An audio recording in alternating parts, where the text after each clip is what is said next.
ہم تو ایک ہی سمجھتے ہیں دونوں معاشرے میں، لیکن دونوں میں بڑا فرق ہے۔ مسلمان ہے، ظاہری طور پر وہ کلمہ پڑھتا ہے، ظاہری طور پر مسلمانوں والے کام وہ کر لیتا ہے، یہ تو ظاہر ہے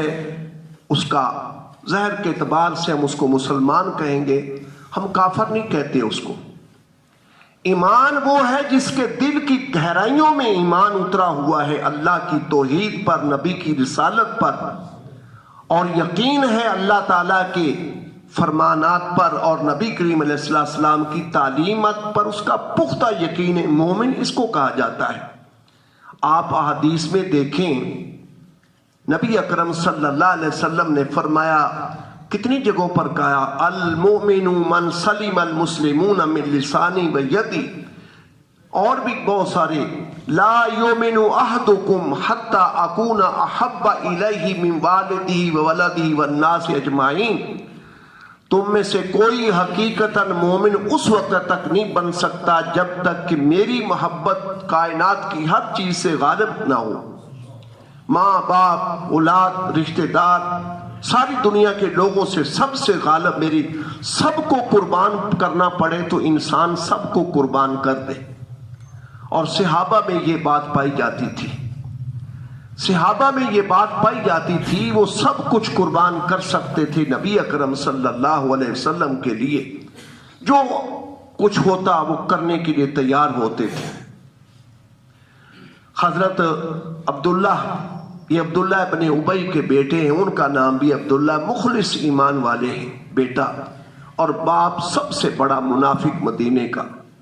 سب سے بڑا منافق، جس کا قرآن پاک نے ذکر کیا کہ آپ اس کے لیے چاہے 70 بار بھی استغفار کریں پھر بھی ہم نے اس کو معاف نہیں کرنا، اور جس کی نماز جنازہ آپ نے پڑھائی تو اللہ تعالیٰ نے فرما دیا اس کے بعد، لا تصلی علی احد منہم مات، آج کے بعد ان میں سے اس ٹولے کا کوئی بندہ مر جائے تو آپ نے ان کی نماز جنازہ نہیں پڑھنی،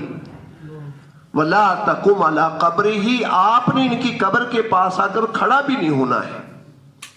آپ اندازہ کیجئے کتنا بڑا دشمن اسلام تھا وہ، اور اس کا بیٹا جو ہے وہ انتہائی پکا مسلمان۔ باتیں ہوتی رہتی تھی، ایک دن بیٹا حضور صلی اللہ علیہ وسلم کی خدمت میں حاضر ہوا اور کہا، یا رسول اللہ، اگر آپ چاہتے ہیں کہ میں اپنے باپ کو قتل کر دوں، کسی اور کو نہ حکم دینا کہ کوئی جا کر میرے باپ کو قتل کرے، مجھے حکم دینا، میں اپنے باپ کا سر کاٹ کر لاؤں گا آپ کے قدموں میں۔ اس کی وجہ یہ ہے کہ کسی اور کو اگر کہیں گے تو ہو سکتا ہے میں کہیں میں برباد نہ ہو جاؤں، باپ ہے، خونی رشتہ تو میرا ہے ان کے ساتھ، کہیں خونی رشتے کی وجہ سے غیرت سے میں کہیں پھر کوئی اور مسلمان قتل کر دے تو میں اس قاتل کے پیچھے کچھ اور کر ڈالوں اس کے ساتھ،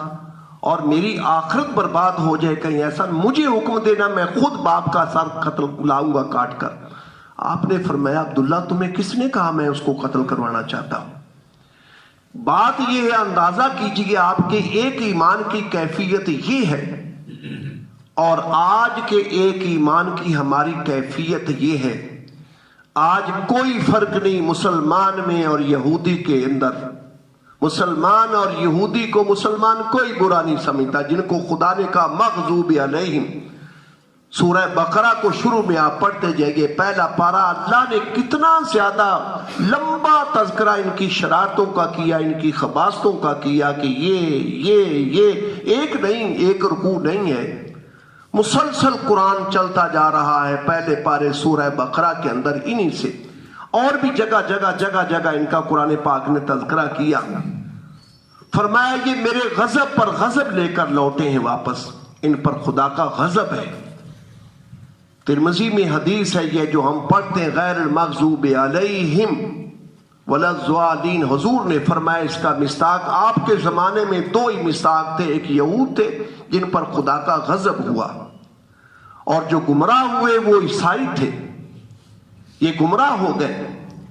انہوں نے عیسیٰ علیہ السلام کو خدا کا بیٹا بنا ڈالا اور خدا بنا دیا۔ عجیب فلسفہ ہے کہ تین بھی ہیں اور ایک بھی ہے، تینوں کا مجموعہ بھی خدا اور ہر ایک بھی مستقل خدا، یہ فلسفہ ایسا جو عیسائی بھی کسی کو نہیں سمجھا سکتے۔